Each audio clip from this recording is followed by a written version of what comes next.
You just repeat what I said. It's interesting how this weighting counter doesn't work at all. How many does it say? One. One? That's not right. Well, we are live, Okay. so let's say hello to everybody here, guys. Hello, everybody. Come on, buddy. Wait, aren't we already on the screen? No, we're not on the screen. We're not on the screen. Oh, look at that lizard. There you are. There, we're on the screen.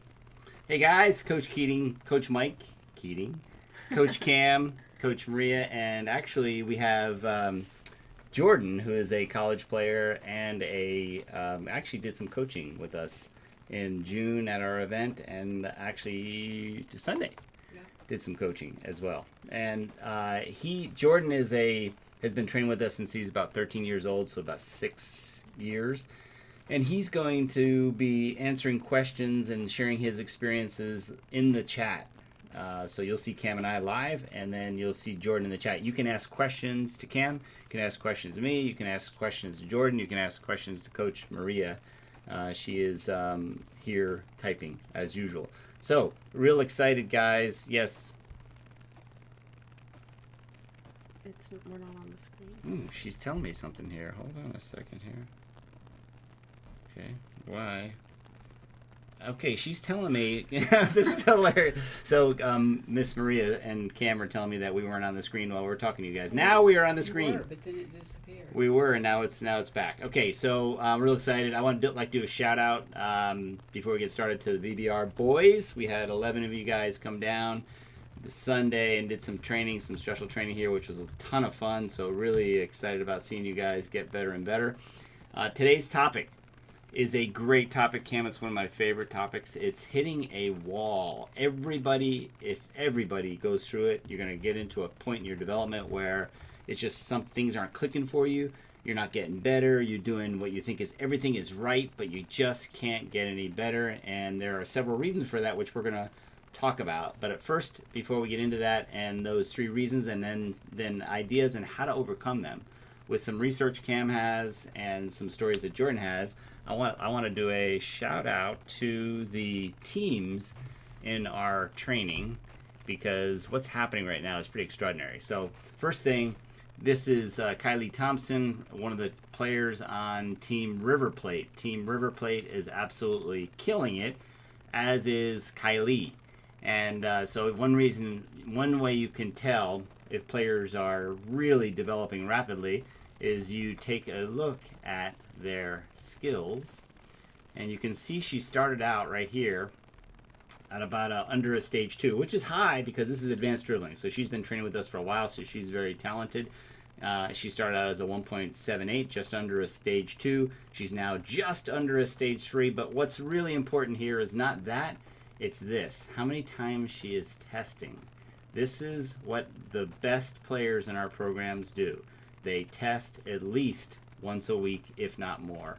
And this results in more detail, more attention to detail, more meticulous training, and focus on getting results. Cam, what are your thoughts on this? Seeing all these, she started out with week 1, and then she did 3 extra tests and 2, and so on. What are your thoughts about testing this way to amp up your skills? It makes a lot of sense. One thing that I see that's probably pretty effective is testing one skill at a time, because I think a lot of players will make the mistake of trying to work on all 3 skills at once. And so, do 5 minutes here, 5 minutes there, and then test on all of them. But if you can do half an hour on one skill, get your best score and submit that, not only will you be getting the extra grit points, but you'll probably be seeing your skills jump faster, because your brain can only really focus on one thing at a time when you're doing something really difficult. In fact, it's a really good point. There's been a lot of research on this. It's just not, you'll hear a lot about Anders Ericsson in this call, but there's been a lot of research that they've studied players in a variety of different sports and other activities that did things for 5 minutes each. Let's say they did 10 things for 5 minutes each. So they got a lot of variety in, but they found out that they got absolutely no better by doing that 5 minutes each for an hour. It doesn't make any sense at all to do that, which is why we do less, much more deeply and intently. So good point here, and how Kylie is making sure that she is testing roughly one every single week or twice, two in each week. So let's go back here. I want to show you one other thing and look at the scoreboard here. And we're going to go to, you guys all have access to this, my team, all teams. So you go to all teams and you'll see this is the River Plate scoreboard. But I want to show you something here. The team versus team comparison. Check out the team grit on River Plate. That's why I'm featuring Kylie Thompson. That's why I'm featuring River Plate on this call, because they have 141% as a team on their overall grit, which is extraordinary, which is absolutely extraordinary. How many players? So let's see. Let's take a look at the roster. Actually, let's say, because this will be interesting too. We'll look at their roster.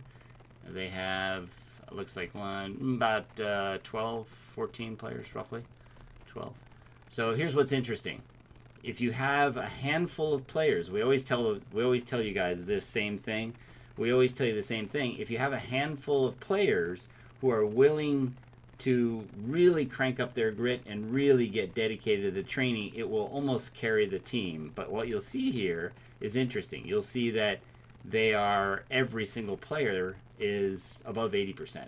And almost everybody is right at the 90% plus. And then you've got several that are at 100 and above. So that's quite an accomplishment here. The other thing that's new here, you guys probably have seen, is every roster has this blooper extraordinary tech column, and you can click on that and that will show you the video there.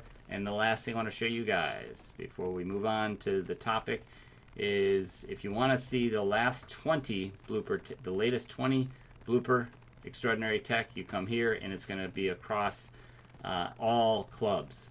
So you can see all training groups, all clubs. And here's what's interesting. Here's what I think is very interesting.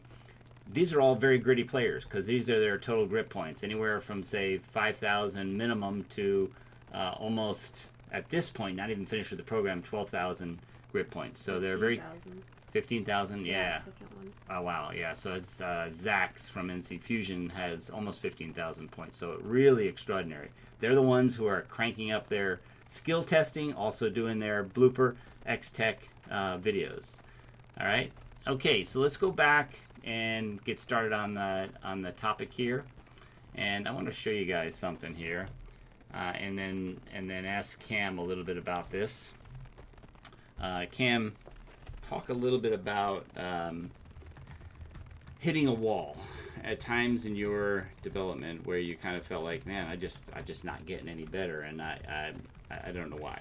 Anything like frustrations? What happens? The last time I remember that was when I was working on the 12-yard wall ball. Oh man, that was crazy. That was a really, really hard. I mean, it's your, if any of you, for those of you who have done or are doing the first touch and passing, it was like the 2-touch wall ball, but it was from 12 yards instead of 3. So incredibly difficult. And the difference between getting 6 or getting 7 reps is huge. Yeah. And I think that it's easy to hit a wall on exercises like that because they're so difficult and they require such focus that if you just slip for even a second, if you have even one bad touch, then you've lost the whole repetition that you're doing. Yeah, actually, Cam just made a really good point. That's one of the strategies for breaking through the wall, climb over the wall, whatever you want to call it, but is increasing your focus. It's not one of the 3 solutions, but it is absolutely works. A lot of people will drift.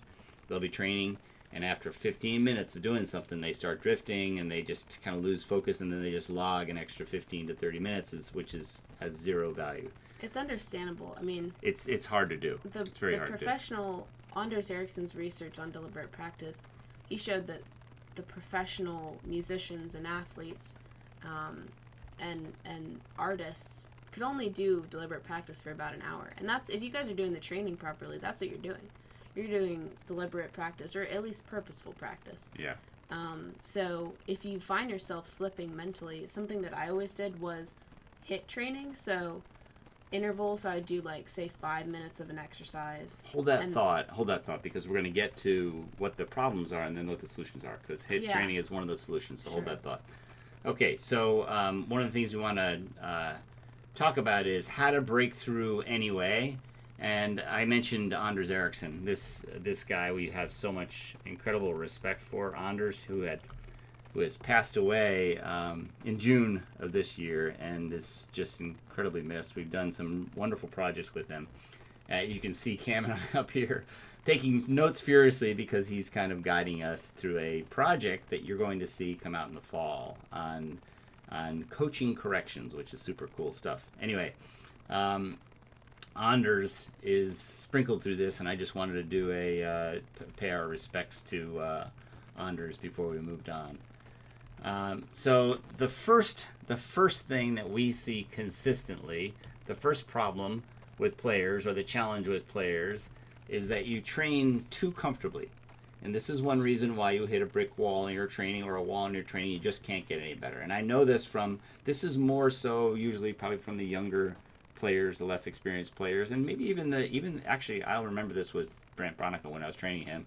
He would say he was losing focus, and he was just getting too comfortable, and it was too easy, so he didn't push himself. I would say for the older players, you're probably at a risk. You're probably not at a risk of not pushing yourself. If you're timing yourself, for example, you'll be trying to get better at your skill if you're trying to be your personal best. I think as you get older and you get better at more things, people are at a risk of only training on the things they're good at. And that's a form of being comfortable. Because if you are someone who's a really phenomenal dribbler, but you can't strike a ball to save your life, you should probably be working on striking. And obviously keep up your dribbling, because that could be a real asset to you that could set you apart. But if you're totally neglecting parts of your game, it's going to show up eventually. Yeah. So the number one is being too comfortable, and Cam kind of jumped a little bit to the next slide, which is around how do you get outside of your comfort zone.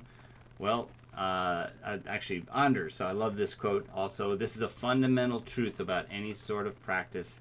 If you never push yourself beyond your comfort zone, you will never improve. This is so important for you guys to get this. If But you how don't, do you do it, though? yeah, well, Yeah, that's the we're next. getting to it. That's the next. Okay. Actually, I love that. Coach Maria Eager just did a beaver. perfect setup and segue to our, and it's built into our training, guys. And you know this, but you have to feel. You can't feel comfortable all the time in your training. In fact, you shouldn't feel comfortable very much in your training. It should feel even a little stressful. And there are different types of stress. There's one that's called eustress, and that's a positive stress. It's you're feeling pressure, but it's turned into a positive emotion. So let's look at how you do this. Well, we do this by measuring ourselves. So if we measure our reps, we measure our times. We call this high performance. This is competitive high performance training, and it's what our programs are all set up to do.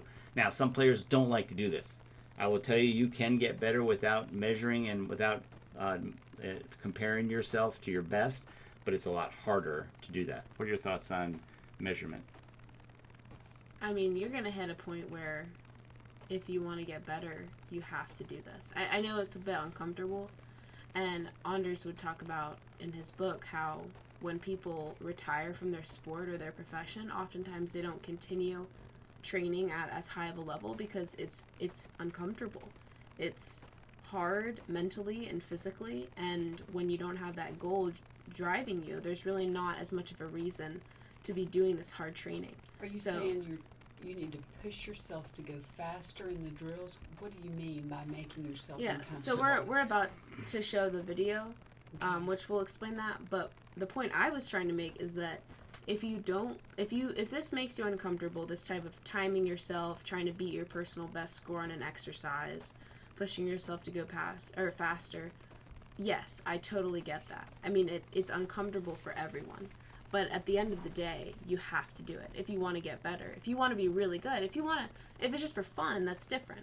But if you There's want nothing to wrong be, with that. And if you want to be a rec player or a relatively entry level player, this is you can just play with music on all the time and don't even think about the scores or anything. It depends on your goal. Yeah. If your goal is to become as good as you can be, then you're gonna eventually have to do this. And it's really good for you too. Yeah. To learn to push yourself outside your comfort zone now. It's also a wonderful skill goes well beyond soccer. I always say that what we teach you guys, it's really the skills and getting better and being competitive is much more important outside of everything else you do outside of soccer. Everything else you do, because you're learning college level skills that around planning, around discipline, about independence, about other things beyond just developing skills. So let's go back to this and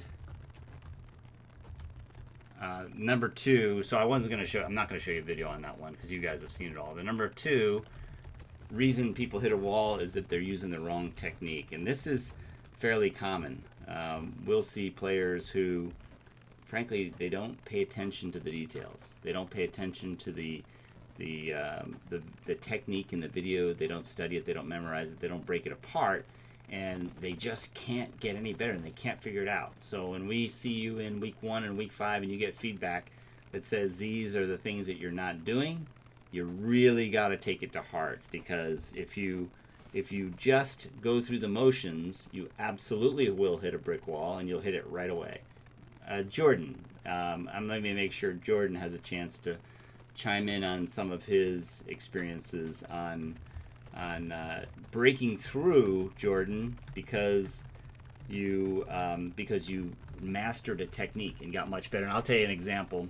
Jordan is a center back, plays up in Virginia in college. He's going into his sophomore year, his second year, and he's probably one of the better dribblers that are out there. It's out there. I mean, he's a center back. They don't dribble, but his elastico technique is absolutely extraordinary. I use him all the time to demo because he's so good at it. He will school players who are awesome attackers and awesome defenders.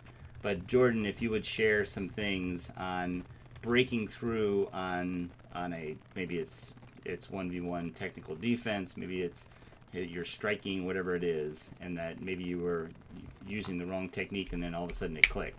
Same thing for you, Cam. You were doing messy free kicks for a while, breaking it apart, and you had the wrong technique and couldn't get through until you finally found out 1 or 2 things that were wrong. You worked on those, and then it clicked for you. Yeah, Let's talk a little bit about that.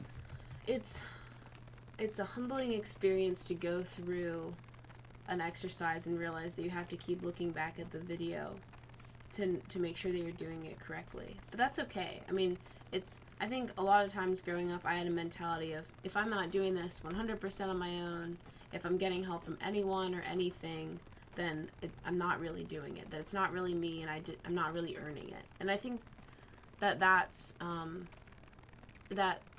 will short circuit your development. It'll stunt your development, because where you can get help, get it. Because I guarantee other people are getting help, and they're improving as a result. So look back at the videos. Don't feel like you have to learn it all on your own.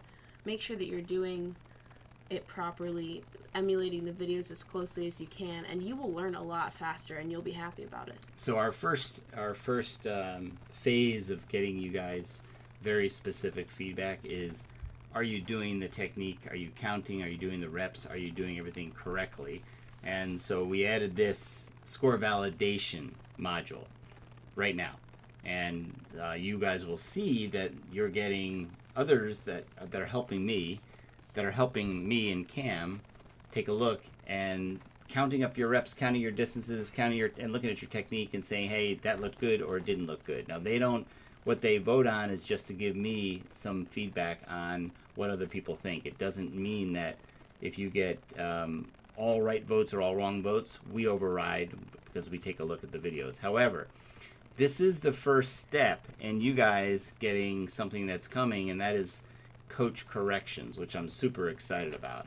But this is showing you guys to compare the standard with your technique. And another example is Mullinax from South Carolina comparing her week 7 20 cones reverse inside outside with the standards for stage 3.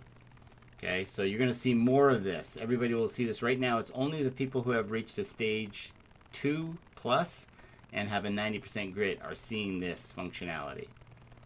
Okay, let's go to so here's what you're going to see this guy. I'm pretty sure you're going to see this guy in the portal, and he's your coach, and he's going to give technique corrections. So we will help you guys dissect your technique, what's right with it, what's wrong with it, and then focus on improving what's wrong with it. So we're real excited about that. Jordan weighed in. Yeah, let's hear what Jordan had to say. He said he has to have constant effort every single day through the ups and the downs, and any type of physical training he does, anytime he doesn't want to practice, is the exact time you have to if you want to improve. If you don't want to do it, he still does it. Interesting. Yeah. Yep, very good, really good point. So I hope you guys got that. He's saying even if he's kind of dreading training, that's when you have breakthroughs. So he goes for it then. That's great, Jordan.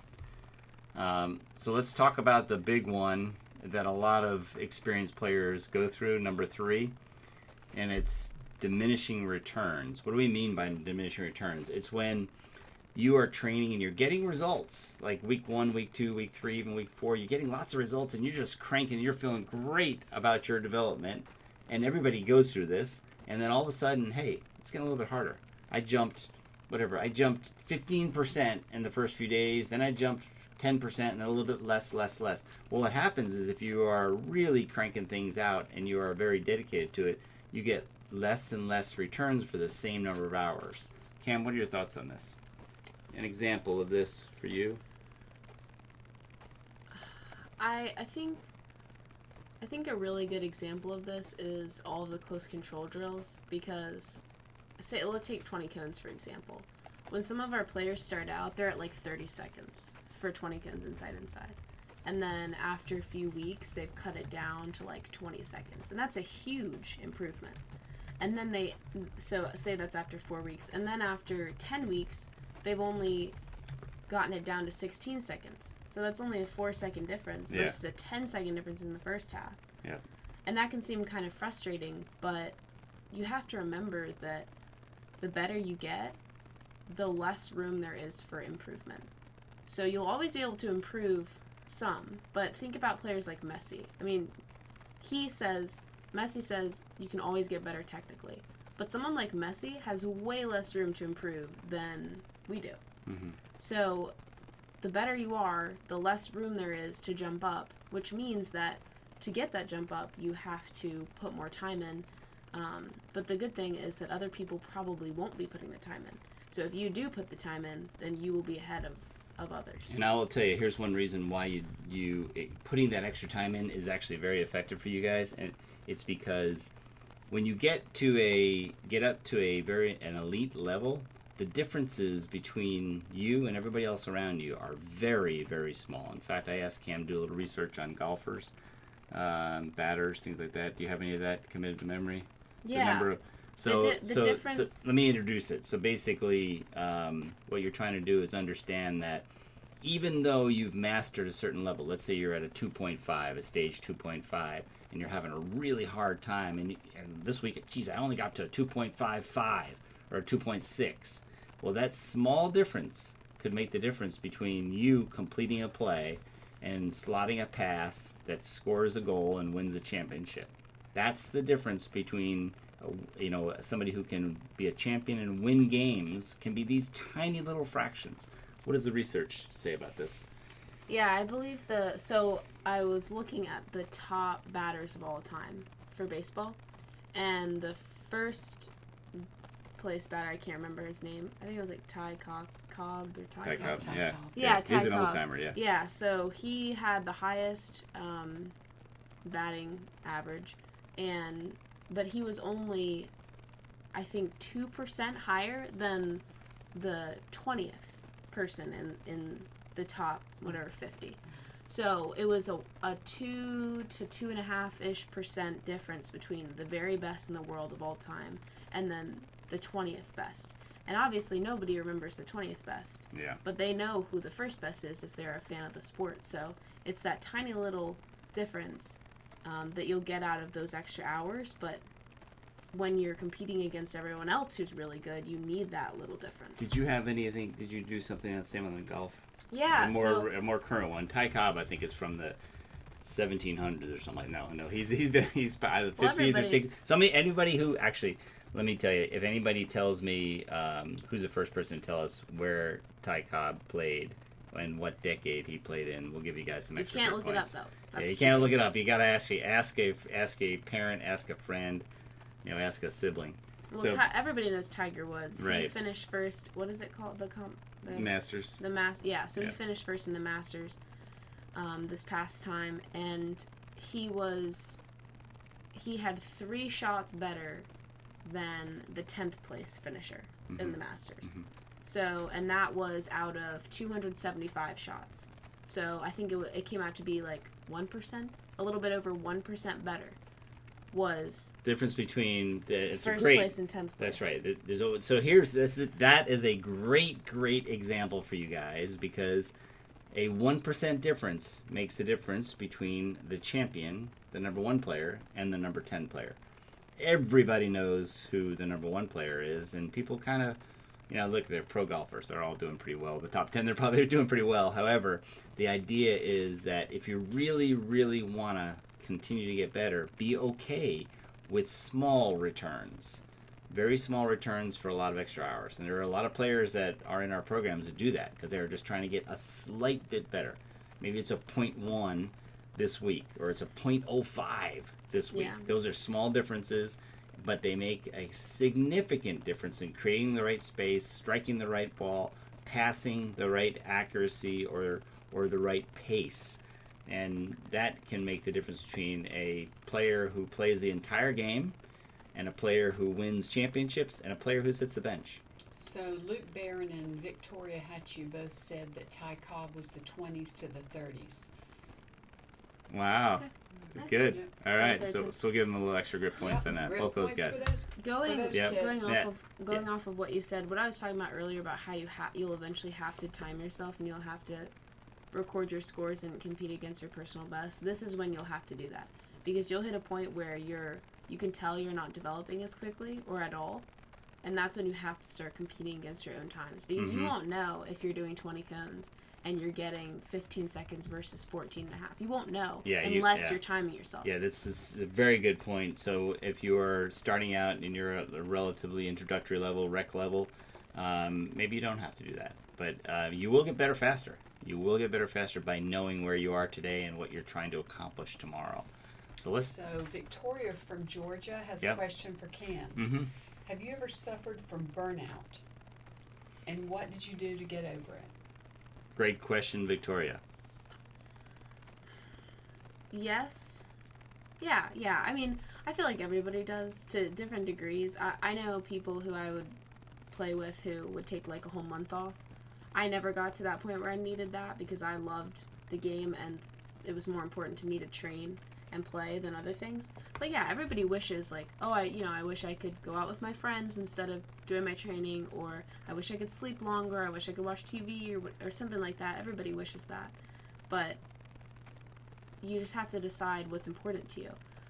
And if you have a goal in soccer that's going to require you to train however long every day, and that really motivates you, then that'll help you get through burnout. And I don't mean physical burnout, because if you're feeling really fatigued one day and you're just thinking, well, if I go out and train today I could hurt myself, then you should take a day off. But if it's mental, you have to think, well, how important is this really to me? Am I going to regret not going out and training today? And oftentimes for me, the answer was yes. If I don't train today, I'm going to regret it tomorrow.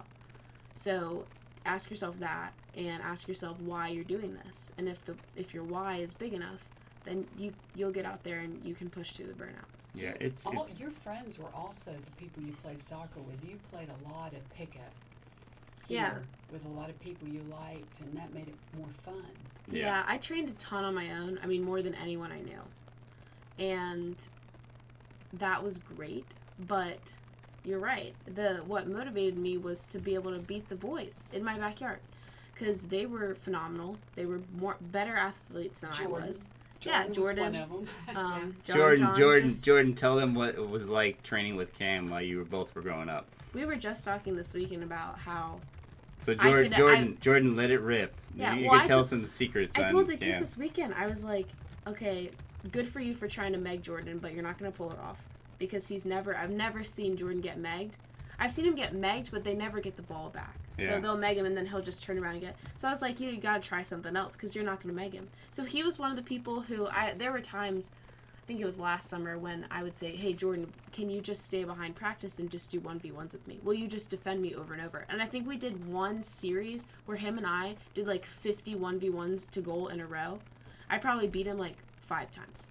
It's not even a joke. Yeah. We were like, we're going to try to do 200. He's like, okay, we got it. And I got really tired, so we Yeah. didn't get 200, but it was great. But hey, what Cam is, and this is leading right up perfectly into how do you overcome diminishing returns? What she's doing is setting conditions, which is and we're going to listen to Jordan here in a second, but setting conditions is the first thing you'll do to overcome getting through the wall. So in this case, she's working on messy free kicks, and the performance condition was 25 yards, consistency, bending the ball, dipping the ball with a wall. So her condition was, this is the wall. She wanted to put it in this upper pocket, and if you guys have seen this video, she does it like 6 times out of 10 from 24 yards, and they would be considered goals. So that's one way to do it.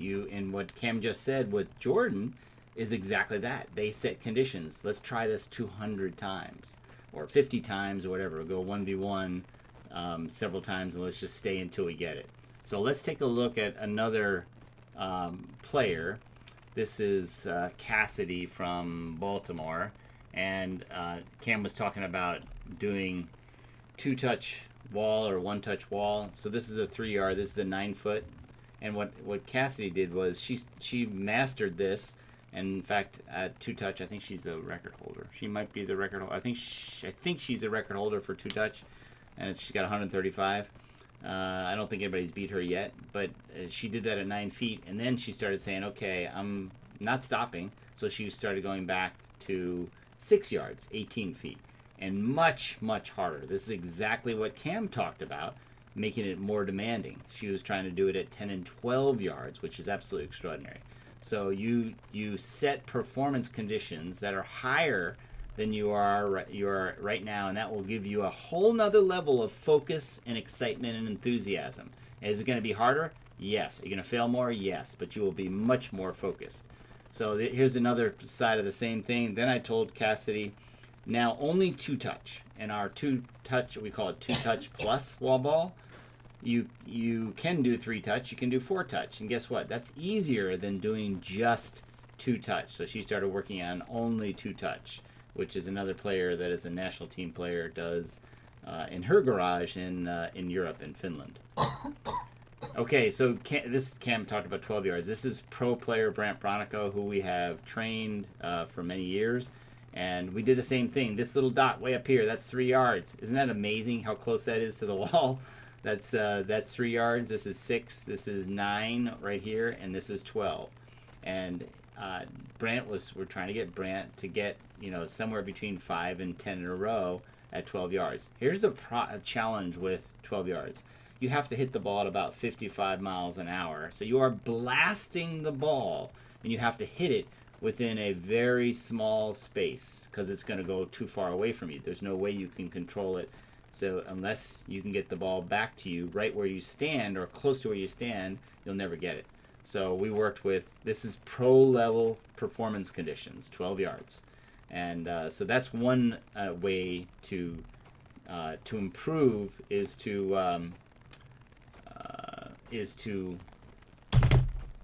let me get this good out here, is to do set higher level conditions. Cam, any thoughts on that? Same thing you just talked about, Yeah, 10, 12 covered yards. it. Okay, so let's go through while you guys are asking any other questions, because we're going to wrap this up in about 3 to 4 minutes. I want to show you 3 players. A very young player out in California, and there is consistency in every one of these players. First, their ages are from U11 to U18. The first is they are, for their age level, they're working the proper number of hours. She's doing 3 hours a week. She has 100% grit. She updates skills every 2 weeks. Would I like her to upgrade skills every week? Yes, but she's achieved a 3+ college level for close control dribbling. So here's what's consistent here. She is updating skills more than the average. She is higher in her hours than most U11 players. Those two things are really important. Okay, U14 Logan, this was the last season, and he was working somewhere between 6 and as many as 10 hours a week. And this was after he's in first touch and passing, and after mastering close control. He owns one record. I think he has the one touch record. I think he has 169 maybe. One touch wall ball, which is what he's working on right here. Here's what's the same thing here. 100% plus grit updates his skills every week. Like Kylie Thompson, when we showed her at the beginning, updates her skills every single week. Well, so does Logan. So you're starting to see more hours as they get older, and they update more frequently as they get older. I have a question. Yes. Sean DiLorenzo wants to know, in striking, Mm-hmm. how do I get better with my non-dominant foot? It's funny. It's a great question, Sean. Usually what happens is you get much better faster with your non-dominant foot because you have never trained it before. And I'm not saying you, but most people haven't trained it before. And they actually learn the right way. So all I would say is we kind of need to see. I think we probably need to see his technique. Is he in striking right now? You're in striking right now, Sean, I guess? Yeah. Let's assume he's in striking. So if you're doing non-dominant foot, then start out absolutely the right way. So let me actually... Well, That's what Jordan said. Yeah, he should be doing the 4-stage progression of striking. Yeah, so video. here's what I would do. Cam just made a good point. So I would only focus on one technique because you're doing non-dominant foot. And I would do bridge. I would do bridge and driven. The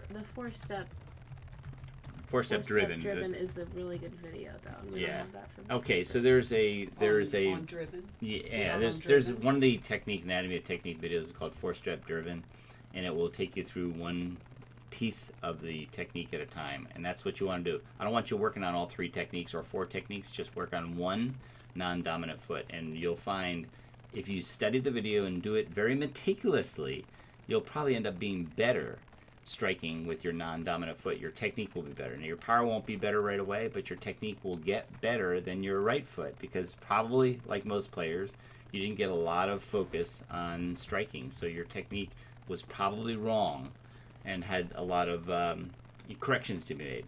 But if you start out right, doing it the right way, and really meticulous, study and replicate the pieces of the video, you'll be much better with your non-dominant foot. That's what we find most players will tell us. Yeah. They're much better with their non-dominant me. foot. Yeah. Okay, last player is U18 Annika. Annika has done, she just completed our advanced free kicks, our advanced striking, which is free kicks, which is Messi style free kicks. And it's kind of hard to see here, but this is really interesting. What I told her, she needed to put a wall. I told all the players that were taking this, they needed to put a wall, make a wall, put trash cans, put people here, something. She chose to put a goal 10 yards out from where she was striking, and then at about 22 yards is the regular goal, which is right here. So that's really hard. And the video that she did on this, she did 10 in a row, and I did an analysis. It was absolutely extraordinary. So here's what's interesting. For striking, you cannot do 20 hours a week. You can't do 10 hours a week. You have to do it by the number of strikes. So it ended up being, between her studying and her technique, was about 6 hours a week. Sometimes it was less because she needed a break. Her hip flexors bothered her a little bit, so she took a couple days off. And yeah, that happened to me too. That happens. Striking's pretty demanding. Striking's very demanding, but her technique is absolutely extraordinary and just so fun to watch. I will send this out to you guys to take a look at what an advanced striking player looks like. But here's what I want you to see. The number of hours is where it should be, and her and how she updates her skills weekly is where it should be. So all you guys should learn from that. The better players, the more experienced players, have the higher hours, and they update their skills more frequently. Okay, so let's go to, see if there's, let me end with a couple things and then just take a question or two. I love this quote. You are rewarded in public for what you practiced for years in private. And that's what Captain Elite is all about. That's what we're trying to teach you guys. You are going to be training and getting better. And this is Victoria Hatchew's question.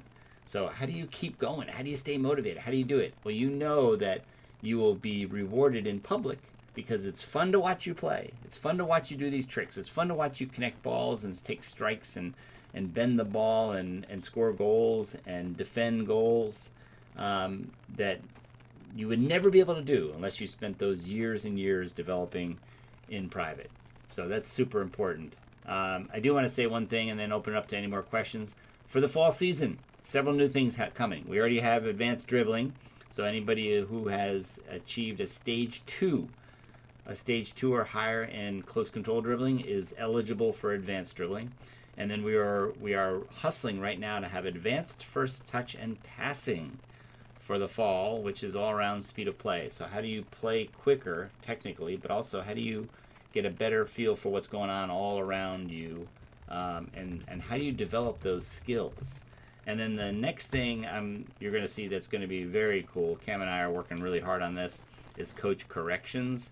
So as you are looking at your skills versus the standard of excellence skills, there's going to be gaps in your skills. And we're going to help you identify what those gaps are. This is what I'm super excited about.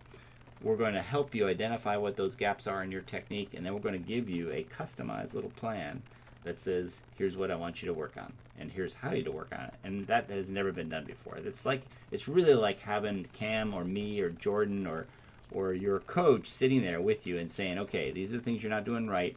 I want you to fix this, and here's how you fix it. That is going to be so cool for you guys, and that we're introducing this fall. Okay, the last is open questions. Are there any other questions? Seth wants to know, are we doing any more in-person training days? Seth, I just talked to Miss Maria about this, and actually my next call was going to be to Jason from the Virginia guys. I don't know if Jason's on here. Yeah, he may Sean's not be. on here. Yeah, Sean, why don't you? I'll get the message out and see, because what I was going to do is ask.